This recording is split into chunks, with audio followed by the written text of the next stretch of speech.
Tonight, voters in Anambra State defy security concerns as they turn out to choose their governor for the next 4 years. Election adjudged largely peaceful. INEC extends Anambra governorship election in some areas where the bimodal voter accreditation system failed to function. And rescue operation continues at the site of the collapsed Ikoyi building as death toll rises to 42.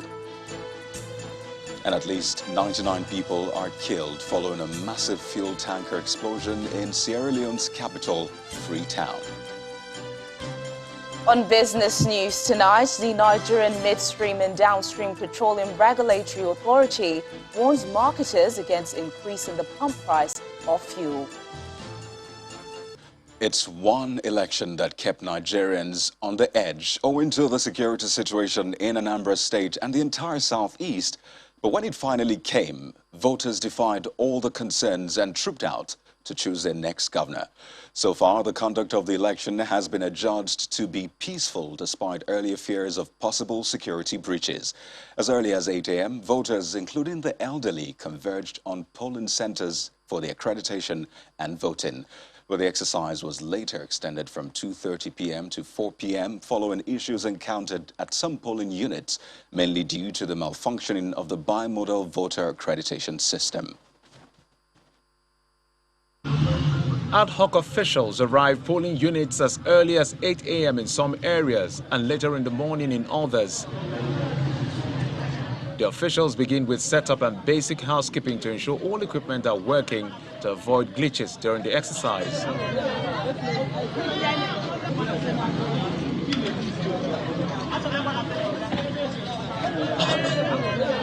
Voters coming in groups. First, they head to the notice board to confirm their names on the list of eligible voters, and afterwards join the queue to get accredited ahead of voting.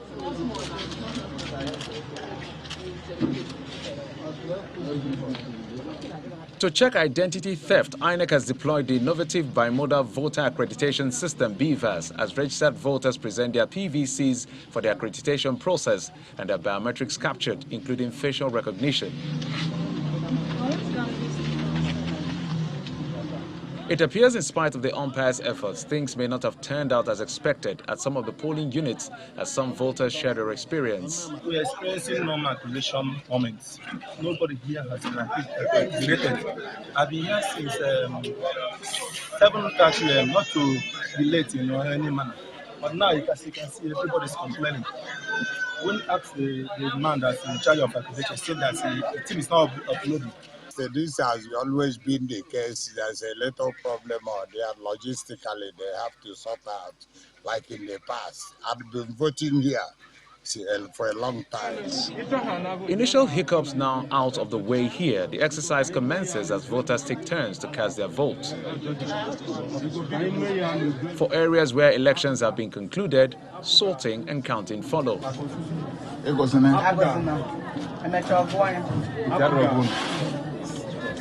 PDP,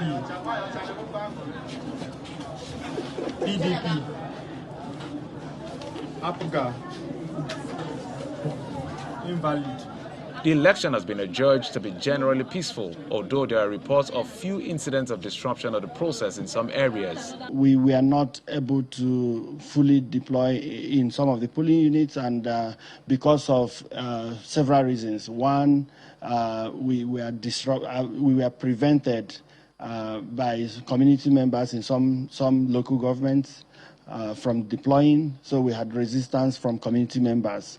In others, we had our materials, election materials, snatched and destroyed. While voters have different versions of events based on the peculiarity in their polling units, the general expectation is that the process will reflect the will of the people at the end of the exercise.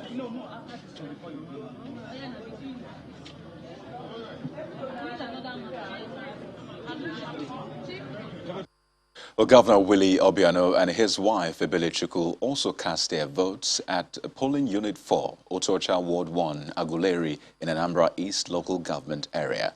Well, after exercising his franchise, the governor noted that everywhere was peaceful and commended the voting process, which he says was fast and easy. He's optimistic that the entire exercise will be free, fair, and credible across the state. And for some of the candidates in the governorship election, there is much relief regarding the conduct of the poll. According to them, although there have been hitches in the process impacting poorly on voters in some places, there are things to applaud about the exercise. One of the leading candidates. Candidates in the election also exercised their franchise today.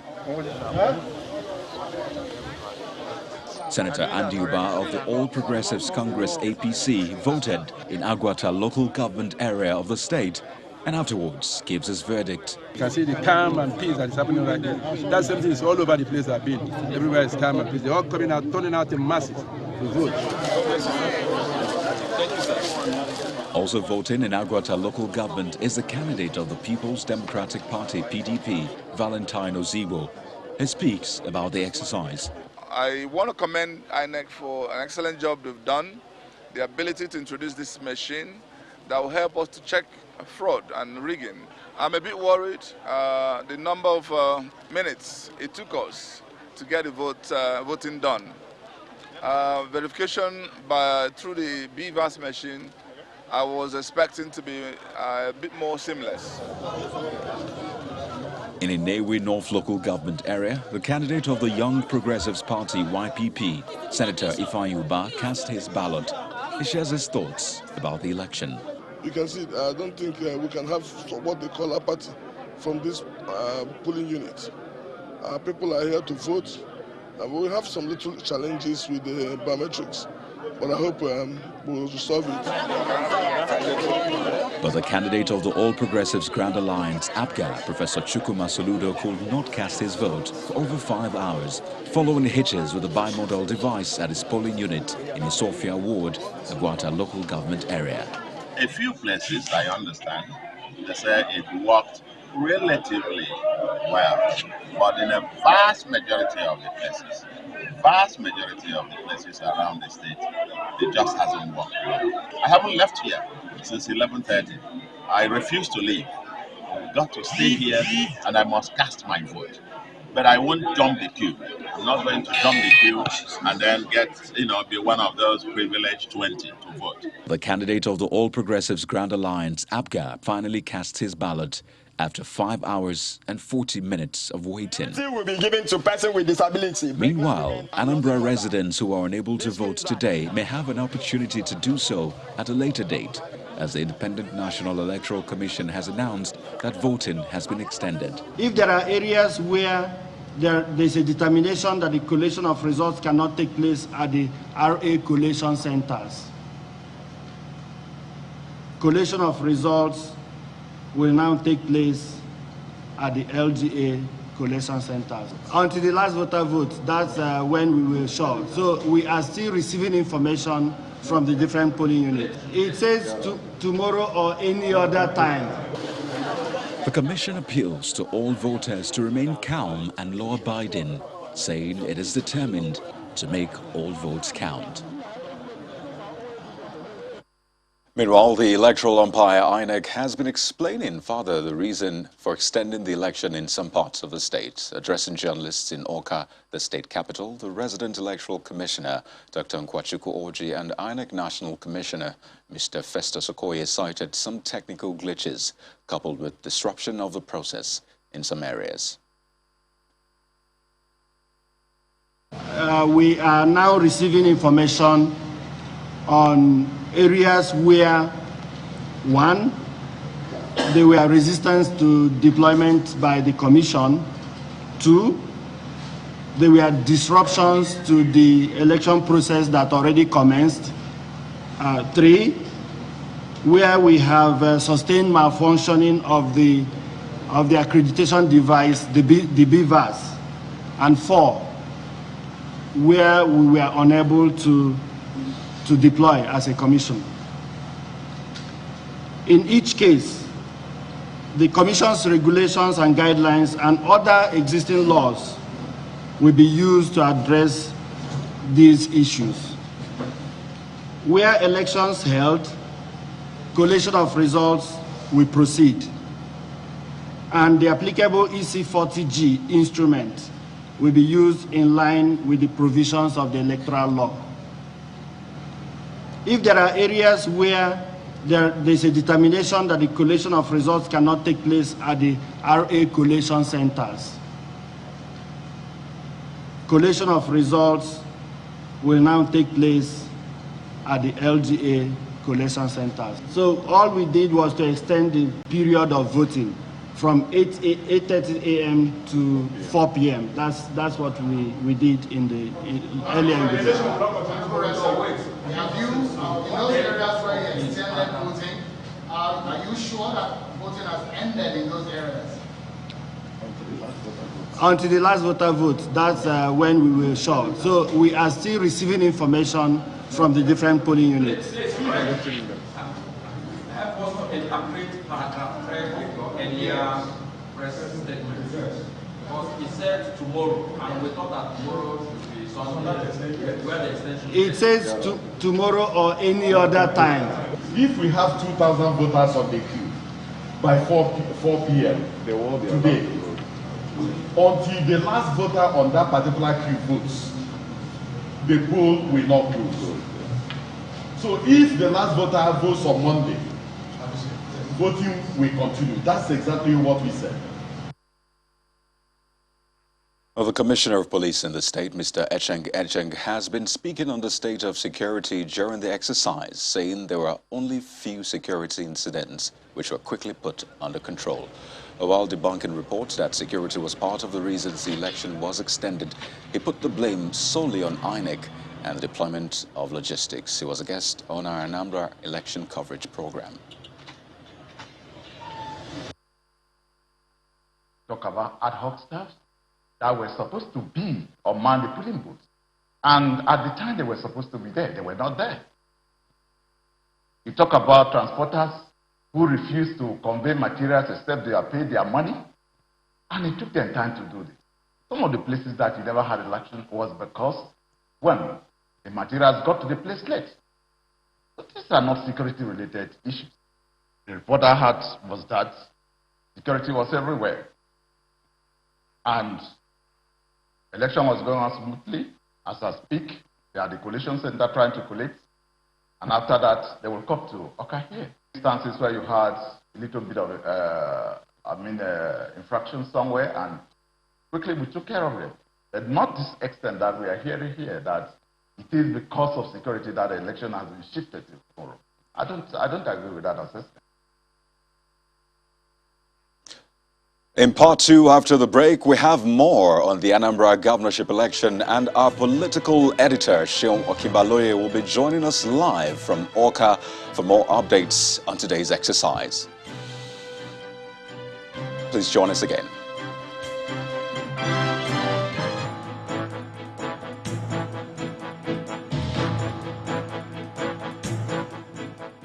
Welcome back. If you've just joined us, you're watching the news at 10, live on Channels Television Lagos. A reminder of our top stories.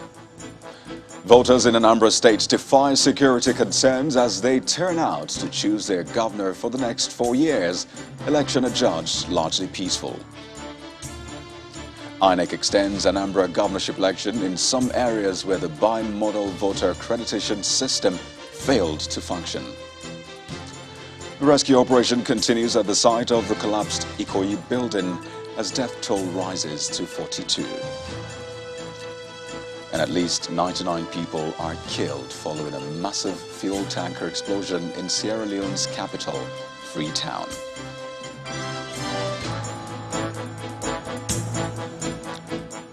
Staying on the Anambra governorship election, a preliminary report by the Center for Democracy and Development, CDD, on today's election is alleging massive vote buying by political parties across the state. Speaking at a news conference in Abuja, the Director of Research, Mr. Said Hussaini, claims that most of the electoral crimes were committed with security officials looking the other way.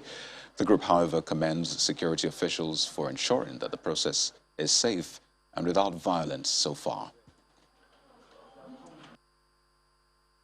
One repeated occurrence that threatens to mar the quality of the election outcome has been the widely reported failure of the bimodal voter accreditation system BVAS across numerous polling units in the state. In several instances, the BVAS failed to recognize voters' faces and fingerprints, and those affected were asked to wait until the challenge was resolved. CDD's EAC observers also reported malfunctioning of the BVAS in Ayamalum LGA, with 3 polling units affected. The wider security atmosphere leading up to the polls has likely impacted INEC's preparedness, particularly its capacity to train ad hoc staff on the use of the BVAS technology. In some polling units, INEC officials resorted to the manual method of accreditation and voting. This was observed in Oka South, Oka North, Idemili North, Idemili South, and Anambra West. We have also noted widespread incidences of vote buying that will likely negatively impact the credibility of the election result.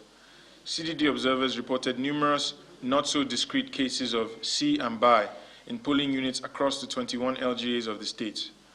In many reported cases, police officers have been alleged to have looked the other way, likely as a result of having themselves been compromised. This practice, which appears to cut across party lines, has been an increasing feature of Nigerian elections and requires more concerted remedial efforts by INEC and other critical stakeholders. Well, let's now join our political editor, Seun Okinbaloye, who's live for us at the center of the action. Well, Seun, it's definitely been a very long day, and it definitely is going to spill over into tomorrow. But for you right now, where you are, what's the latest? Please go ahead, Seun. Thank you so much, Kayode, and welcome to the INEC headquarters here in Anambra State. I'm now being joined on the news at 10 by the resident electoral commissioner for INEC here in Anambra State, Dr. Nkwachukwu Oji. Thank you so much for joining us tonight on the news at 10. Thank you, Seun. There's been some delays, from the manner in which this election should have gone and the expectations that should have followed. The election was supposed to end at 2:30 p.m., but you announced an extension in the exercise. Give us an understanding of what is happening now. What is the latest and the update that you can tell us? Right now, we are going through the process of collation. It started from the ward level or the R area level, and it will progress to the local government level. And by 10 a.m. tomorrow, we'll open the State Collation Center to begin to receive results from the different local government areas in Anambra State. So are you telling us that voting is still happening as we speak in some areas? Voting has now been completed in all the polling units where we opened today. You said you were assessing the situation earlier on, a few hours ago when you first spoke to us. What is your assessment so far? You mentioned a few things that caused the delay. What do you understand that has caused majorly the setback? There are 4 lines of issues that we had to deal with. First, we had resistance in opening polls in many polling units in Oba, area of Idemili South local government, Akuku. We were not able to open because materials were snatched and destroyed. So we had that as a major challenge we confronted. Of course, we have mentioned the issue of glitches that we had with our accreditation device, which was a major setback to us. And then finally, we had to deal with the fear that some of our transport providers had in terms of making their vehicles available to us to use for the election. That also delayed our mobilization and deployment this morning. The police denied any kind of ballot snatching or any kind of disruption. Is there a breakdown in communication or synergy with the security agencies? There is none. I haven't gotten the report, the one you are mentioning. But we know that we have credible reports that in Oba area, materials were not allowed to be deployed to the polling units. Has this election be concluded in terms of voting, or the disruptions could elongate this process? It will be determined by the returning officer. So once collation is completed at the state level, The returning officer will apply the regulation and guideline of the commission in determining whether a return can be made. So what is the latest that you can tell us in terms of the results that you have so far? What is the percentage of the turn-in that you have? We don't have anything because the collation is still at the RA and local government level as we speak. So you're telling us now that by tomorrow morning at 10 a.m., the collation will start at the state level? We are hoping that by 10 a.m. tomorrow morning, many of the local governments would have returned to the state for collation. Are you disappointed that some of your plans didn't go according to your schedule? Sure. We were a bit disappointed that some of the glitches that we had with the accreditation device, we were also shocked by the behavior of some of the ad hoc staff that we had mobilized, trained for several weeks, and then some of them, based on reports we received, got into the rack centers, but could not make themselves available for the duties. On a final note, what lesson do you think is major for INEC that you can take out of this very exercise? Quality assurance is a major lesson for me. And then, of course, we need to continue to work to make the environment conducive for us to carry out electoral operations. Anambra environment was extremely difficult for us to prepare for this election, but we're happy with the progress we achieved so far. We wish you the very best in concluding this election, Dr. Nwachukwu Orji, the Resident Electoral Commissioner for INEC. We're looking forward to 10 a.m. tomorrow when the collation will commence earnestly. Thank you so much for talking to us on Channels Television. Thank you very much. And that's been the conversation with the Resident Electoral Commissioner for INEC, the man who is in charge of this governorship election. Coyote. Well, thank you, Sean, for your relentless coverage. Channels Television is still live on ground for you in Anambra State to give you blow-by-blow account of that election process. But we turn our attention away from that election and come to Lagos, where the official death toll from the Ikoyi building collapse now stands at 42, while the number of survivors has risen to 15. Governor Babajide Sanwo-Olu gave these figures while briefing journalists at the site of the disaster today. The governor, who was accompanied by the governor of Nasarawa State and APC national leader, Chief Bola Tinubu, explained that psychosocial therapy for the survivors and those who lost their loved ones is currently ongoing. Now we have a total of 42 bodies that have been recovered. 42 in total. We have 9 survivors. However, there are additional 6 people that we've also been able to identify that they were, on site, and they were treated, at the police hospital at Falomo. So we're getting all of the full records because they've discharged some of them, but we're getting all of the full records of the patients, the 6 additional survivors, so that it will go to a total of about 15. We've started a process of a DNA test so that we will be able to fully medically account for everyone and all the bodies that are with us at IDH. There's a plan around psychosocial treatment, right? And there's also a plan around what kind of small incentive, so we don't need to publicly announce that, but there's a plan around that. But the issue is that we want to be sure that we're treating or we're dealing with the right people. We've started taking out the rebels as well, and like I mentioned to you, the heap had gone down, but we're still carefully going through each of the piles to ensure that we do not have anybody that is there on recovered. Well, our correspondent Chris Illems is live at the scene of the collapse tonight, and he joins us on the news at 10 for more updates. Well, Chris, what more can you tell us?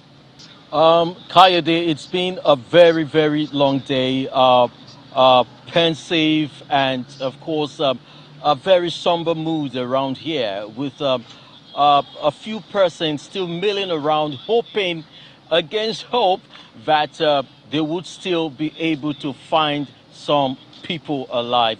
But you know, it's over 160 hours since the incident occurred, day 6 of the search and rescue effort, and that is still ongoing as we speak. If you look at my background right now, you find out that the excavators are still working, and there are about 3 of them still working. It appears they have a mandate to ensure that they get to ground zero as soon as possible. For those who are familiar or conversant with the site, they know that when you find frantic moves or movement by the Red Cross Society or the NEMA or other rescue agencies, you know that they've recovered bodies. And that was what we witnessed at about 1:30 today when the 42nd body was discovered. And then at about 8 o'clock this evening again, the one more body was discovered. That was after the governor had left the scene. One more body was discovered, and that is the situation on ground right now. In terms of survivors, the governor actually said 9 people. 9 people were statutorily rescued, and of course 6 other persons, making it about 15 people so far. And today we met one of them. I think we should describe him as a miracle. He said he was jolted from his sleep at about on that fateful day, and he jumped instinctively from the 4th floor and came down crashing. Well, when we saw him today, he was free of bruises, no injury whatsoever, except that he is very much traumatized. And the governor has said that this set of people would be given some form of support, and even those who have lost their loved ones here would also enjoy some support from the government. Well, that is the situation at the moment. People are still hoping that more rescue would occur, but it is over 160 hours, as I said earlier on, and that means the chances of survivor is getting slimmer by the day. Well, thank you very much, Chris, for that update. Please get back to us when you have more. When the news at 10 returns, we'll bring you an update on the kerosene tanker fire in Abuja. Plus, the Nigerian Midstream and Downstream Petroleum Regulatory Authority warns marketers against unauthorized increase in petrol pump price. That's some business news. Join us again.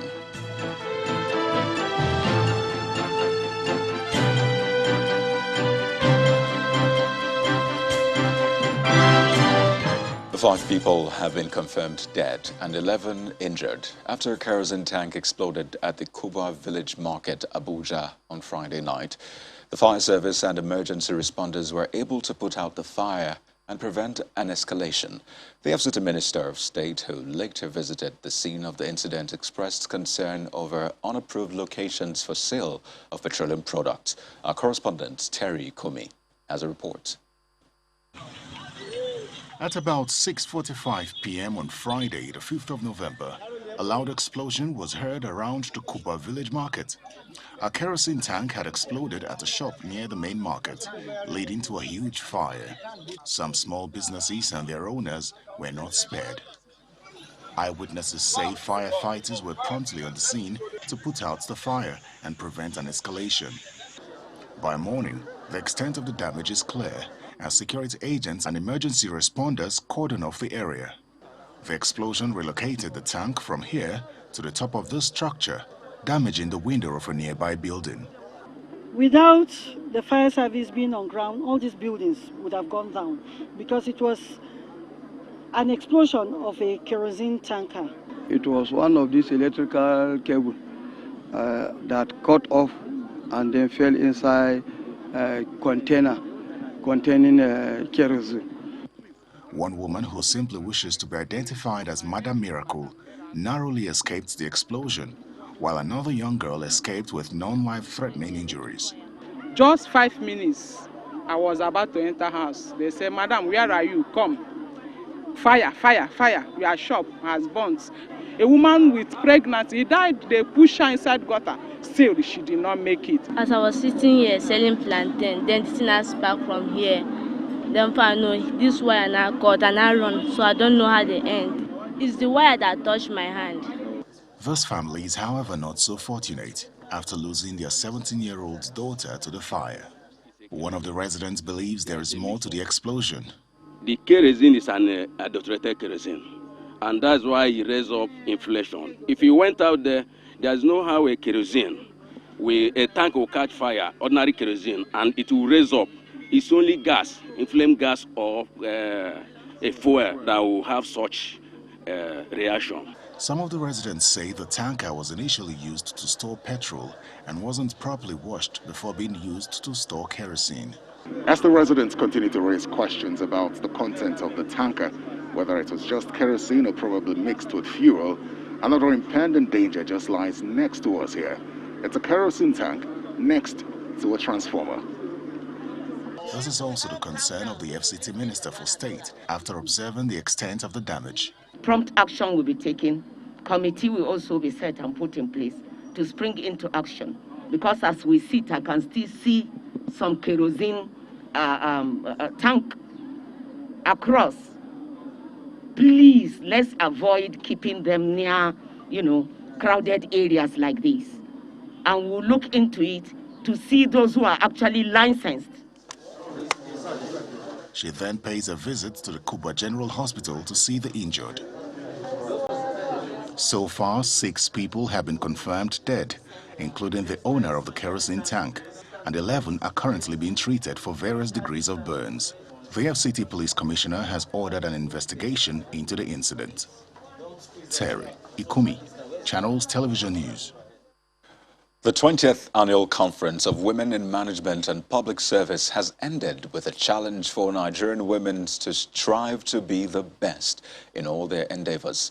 The keynote speaker and founder of IBTC Bank, Stanbic IBTC, Mr. Atedo Peterside, gave the charge on the final day of the anniversary, which ended with a debate on the topic, Mr. President versus Madam President. Our correspondent, Bukola Samuel Wemimo, reports. Setting the tone for what would later turn out to be a day of candid sessions on the last day of the WIMBY's conference is keynote speaker Mr. Atedo Peterside, the founder of IBTC Bank.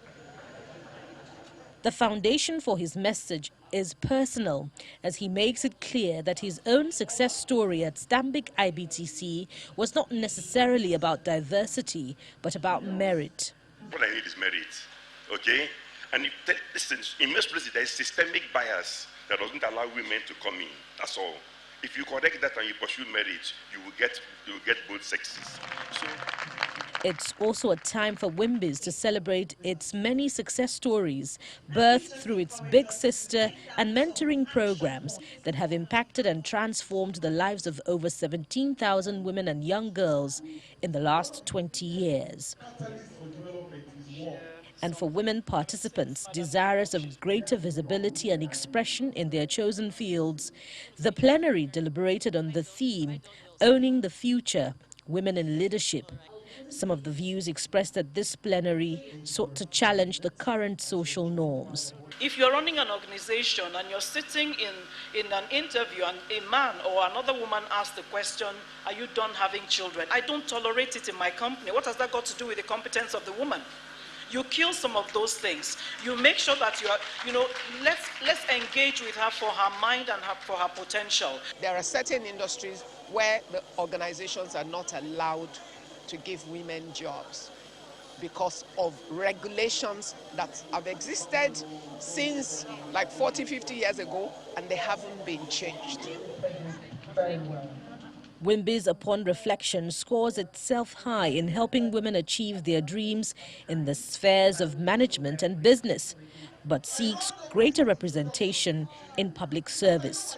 We've done exceedingly well in bringing up, raising and supporting entrepreneurs, but we haven't done too well in politics. Since in our own country, they don't know that when you say he in a constitution, you are referring to everybody. in Nigeria, it has to be a boy, it has to be a man. So we are saying, okay, today in the Electoral Act, anywhere you see he/she. You're actually dressed for peace. The conference ends with a light-hearted mock debate titled Mr. President versus Madam President. One of the many points of inspiration is that spontaneous and deliberate call for the first woman president in Nigeria. If and when that dream becomes reality, Wimbies may have immortalized its name. From Victoria Island, Bukola Samuel Wemimo for Channels Television News. Well, speaking of women doing great things, author and associate professor of law at the Babcock University, Ogun State, Cheluchi Onyemelukwe Onobia, has won the 2021 Nigeria Prize for Literature for her book, Son of the House.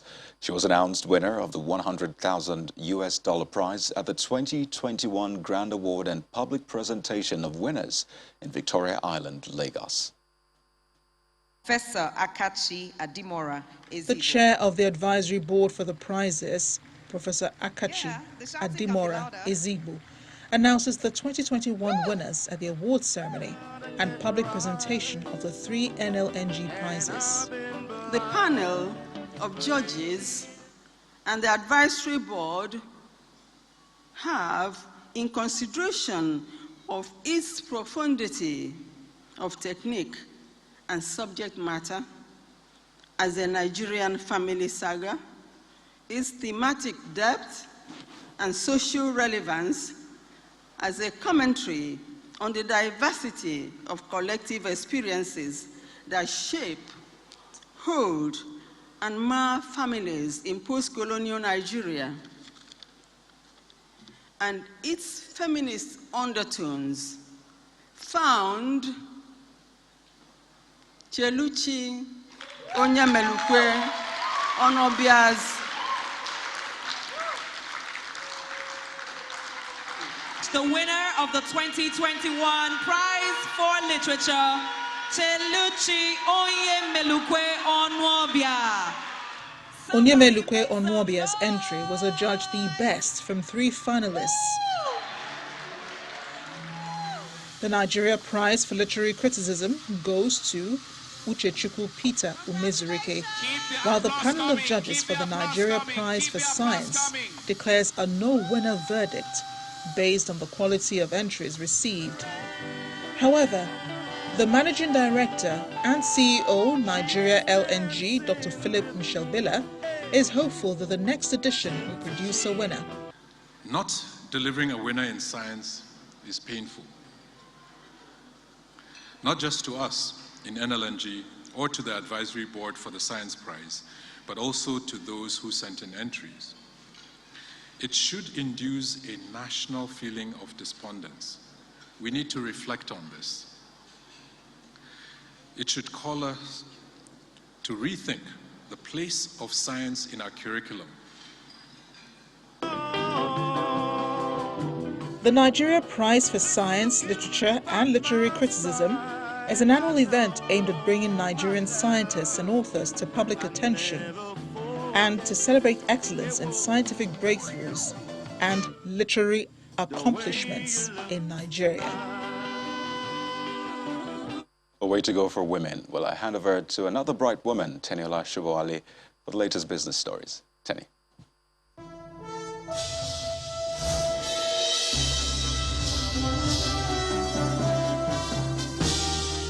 Thanks a lot, Kayode.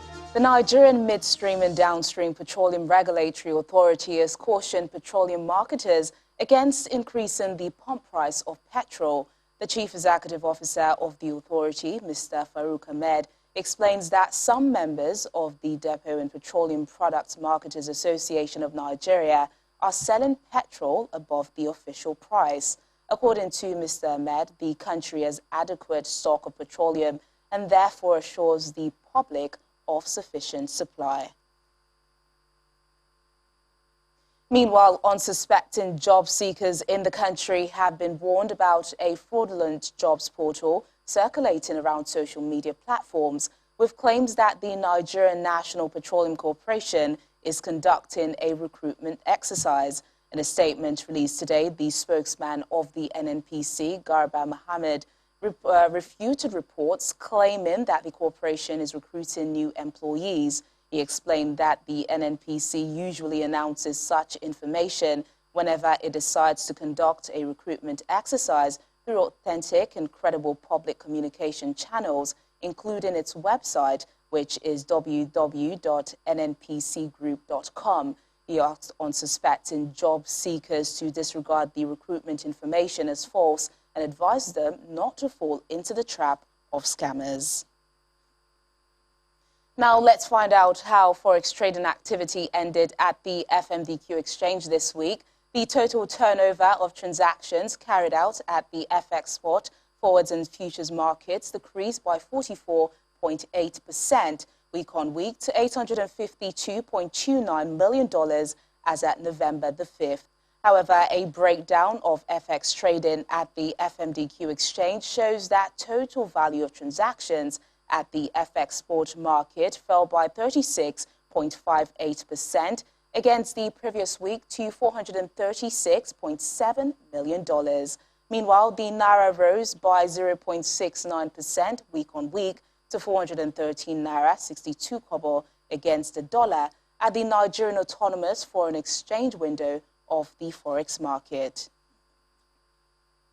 And now to the local equities market, where profit-taking dominated activities this week. Investors took advantage of the gains recorded over the past month in booking profit on Bellwether stocks. Accordingly, the NGX all-share index shared 0.06% to close at 42,014.50 points as investors lost 12.58 billion naira. Activity levels mirrored the market's broad gauge decline as trading volumes and value declined by 52.4% and 64.2% week on week, respectively. Analyzing by sectors, the banking, oil and gas, and consumer goods indexes declined. On the flip side, the insurance and industrial goods indices recorded gains. Regency Alliance topped the gainers chart for this week. Its share price rose by 18.92%, while Eternal PLC down by 15.49%, which led the underperforming stocks. The trio of FBN Holdings, Sterling Bank and UBA contributed 28.22% and 24.76% to the total volume and value of shares traded in the week. And that's business news tonight. It's back to Kayode for the rest of the news at 10.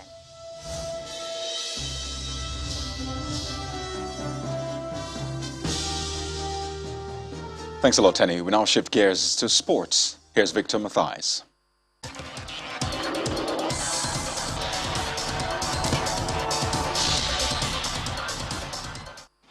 Thank you, Kayode, and welcome to Sports News. Now, one of the most anticipated fights of the year will headline UFC 268 in a few hours from now in the New York City. Headlining the action from Madison Square Garden is a welterweight title rematch between defending champion Nigeria's Kamaru Usman and rival Colby Covington. Usman won the first meeting between the pair at UFC 245 in December 2019, scoring a fifth-round TKO. The Nigerian Nightmare insists this rematch will end quickly and the only outcome will be a victory for him. And in the English Premier League, Manchester City put the pressure back on Manchester United's struggling manager Ole Gunnar Solskjaer as they cruised to a 2-0 victory at Old Trafford. Elsewhere, Chelsea were held to a 1-1 draw at Stamford Bridge despite having a large share of possession and creating many goal-scoring opportunities. In other matches, Norwich City beat Brentford 2-1 at the Brentford Community Stadium, while Crystal Palace's rich vein of form continues after securing a 2-0 victory over Wolves at Selhurst Park. In the last game of the day, Brighton and Newcastle settled for a 1-1 draw at the American Express Community Stadium. And that's it on Sports News. Is back to Kayode with the rest of the news at 10.